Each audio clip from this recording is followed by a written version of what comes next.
Nepal was in the process of reunification. After Prithvi Narayan Shah, his younger son Bahadur Shah continued the reunification. Warriors like Bhakti Thapa, Amarsingh Thapa, Balabhadra Kunwar contributed to it. Under the collective leadership of Bhakti, Amarsingh and Balabhadra, the border of Nepal reached beyond the Sutlej river to Kangda in the west. King Sansar Chand of Kangda hid in the man-made fort of Kangda to save his life. Kangda fort is one of the most impregnable forts I have seen so far. The Gorkhalis could not penetrate it. Sansar Chand, who had been hiding in the fort for a long time, disguised himself as a farmer and reached the shelter of Punjab Kesari Ranjit Singh, subduing the Gorkhali. Then there was a battle between the Gorkha forces against the combined forces of Sansar Chand and Ranjit Singh, in which the Gorkhalis lost. After this decisive battle, the Gorkhalis could not go beyond the Sutlej. Their country's reunification work ended here in the west. At the same time, Nepal's border disputes with the British in Terai area started. The British who came to trade from Britain colonized India. The British established the East India Company to administer the government there. As the border dispute with Nepal increased, small battles against the British started taking place. The East India Company wanted to do business in Tibet. However, Nepal covered Tibet from Tista in the east to Kangda in the west. In order for them to enter Tibet, it became necessary to take possession of Nepali territory. Therefore, the East India Company announced a decisive battle against Nepal to make Nepal a colony like India. The British started their attack against Nepal from November 1, 1814. There was a battle between Nepal and British in 5 forts, 2 west of Mahakali and 3 east of Mahakali. East of Mahakali, Nepal kept itself adamant, the British could not penetrate. The battle to the west is fought by Nepal. An influential military commander of Nepal called Bam Shah surrendered suspiciously during the war in the west. Amarsingh Thapa, the Nepalese commander in Kemo, became desperate after receiving this news. The Nepali side made a proposal to the British to suspend the war immediately. British general was Lani. After negotiations, an agreement was reached between Amarsingh Thapa and Lani on May 15, 1815. Nepal lost the area from Mahakali to Sutlej from that agreement. On the other hand, towards the east, Nepal had reached Nagarkata, 70 kilometers east of Tista River. Nepal had already made 3/4 of Sikkim its own. The British promised to return the lost part of Sikkim to the King of Sikkim if he helped him in the war against Nepal.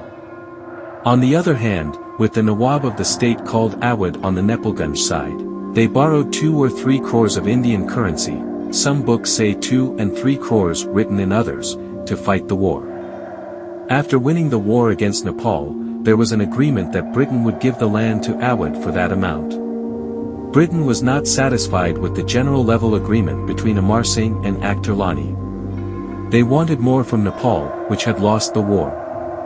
Therefore, on December 2, 1815, Britain sent a proposal for a new treaty to Nepal. It would have been fair if the treaty was made on the basis of the agreement between Amarsingh and Lani, because Nepal lost the war only in the west and not in the east. However, Britain claimed the entire Terai from Tista in the east to Mahakali in the west. The English phrase mentioned in the treaty is, the King of Nepal cedes the whole lowland between Mechi and Tista, Koshi in Gandak, Gandak and Rapti, Rapti in Kali. It was said that the King of Nepal should sign the treaty sent by Britain within 15 days. However, after the loss of such a large land, there was a dispute within the palace of Nepal. Some inside the palace said to sign and some said not to. The then King of Nepal, Gurwanyuta Bikram Shah, was small and the Bhimsen Thapa was the powerful Prime Minister. The British period passed in confusion. Britain became suspicious when Nepal did not sign the treaty. With the conclusion that Nepal wanted to fight another battle, he started attacking again from the Makwanpur side. In that battle, the Nepalese lost.